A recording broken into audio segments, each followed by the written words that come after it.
Hey, what's up? This is Johnny from Atlanta Sports Recovery. This is Dr. Amanda Smith, great chiropractor, also pro cyclist. We are going to talk a little bit about some mobility screens for cyclists, some things, range of motion that you should have, and then Amanda's going to show you some exercises to help you fix it if you come up with a problem on the mobility screen. All right, so the first test that we're looking at for cycling mobility is, do you have the ability to keep your shoulders in a good position and be able to breathe while you're on a bike?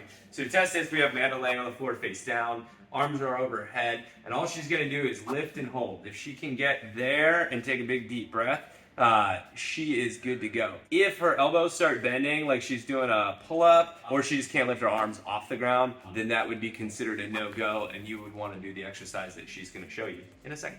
So to increase thoracic extension and flexion, that's the motion front to back that your mid-back needs to make in order for your shoulders to go over your head. We're going to use this thing called a peanut. They come in different shapes and sizes. You can get them off of Amazon. We're going to put it in the middle of Johnny's back and have him lay back down. He's going to use a weight.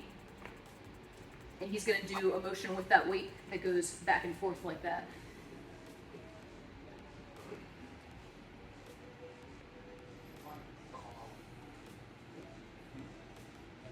So to increase thoracic rotation, for that mid-back to rotate side to side, we're going to have Johnny use this foam roller. He's going to put his leg up to 90-90 over here, so that locks out his low back, so he's only rotating from his mid-back. So he's going to put his arm out, put his hands together, follow, open his hands like that, and then follow his hand with his eyes and his nose. Cool. And he's going to come back. He's going to do repeats like that and try to keep his knee pinned to this foam roller.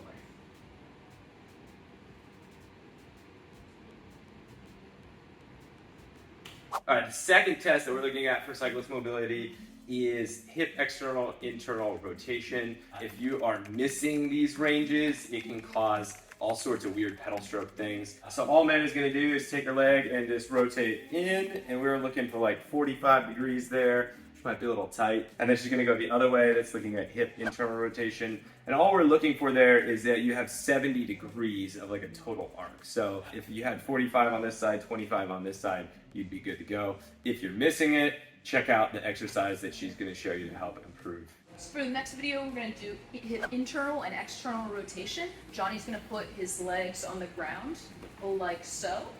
And if you're really good at this, you should be sitting up nice and tall. It should look pretty symmetrical from side to side. Now he's going to be able to move. This is pretty flexible, so rotate to the other side. That's the pro move. And you should feel the same side to side. You don't want a hip that's feels tighter on one side, so try to do that.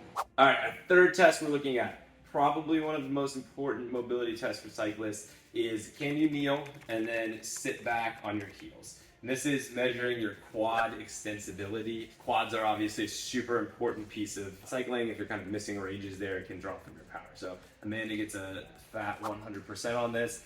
Sitting back on the heels, no compensation, looks comfortable. If you don't feel like this, if you're super stiff, you should check out the mobility exercise she's going to show you in the next video. The next video we're going to show you is called the couch stretch. The purpose of this is to stretch your quads and kind of the front of your hips. So, Johnny's going to show you.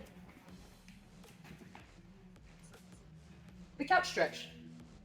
The fourth exercise that we're going to look at is something we call a cowboy sit. We're measuring hip flexion. So this is your ability to get your hip joint to move up like this. Also super important for cycling. If you're missing this, you are definitely going to have some issues. If you cycle and you feel pinchy in here, this test will kind of highlight this. So to do it, Amanda is going to start sitting tall like this. She's going to move this foot back a little bit so it's kind of close to her leg, and then she's just going to sit butt back on the heel again. And all we're looking for here is that this angle, can she get the hip crease below the knee crease? It looks pretty good for her, but if you don't look like that, you should definitely check out the video, the exercise that she's going to show you for hip flexion in the next video.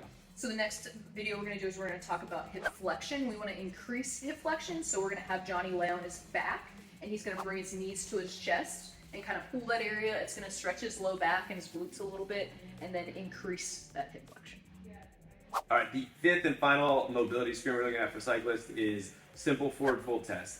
Can Amanda bend over and touch her toes with a straight leg and get there? We're going to look at the upper back. Relax your head just a little bit so you can So it's nice and flat back here. She has a nice curvature in her back, and then her legs are nice and straight, right? If you do this, take a photo and look at it, and you're either missing stuff up here or you're not able to get to the ground, then you should definitely check out the posterior chain mobility exercise that Amanda's going to give you in the next video.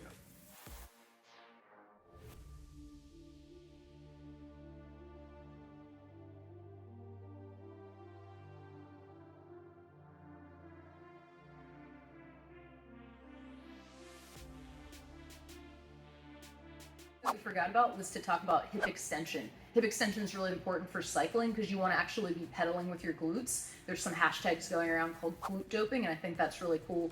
A test that you can use to see if your glutes may be inhibited it's called a modified Thomas test. So Johnny's going to lay on the table. He's going to grab his opposite leg, and if this hip can't go below the table, like if it comes up like that, this hip flexor area is really tight. So the chances of his glute not working properly is pretty high. To increase hip extension or activate the glutes, we want to make sure we're doing a posterior pelvic tilt, so flattening your back on the ground, and then activating your glutes and then pushing your hips to the sky.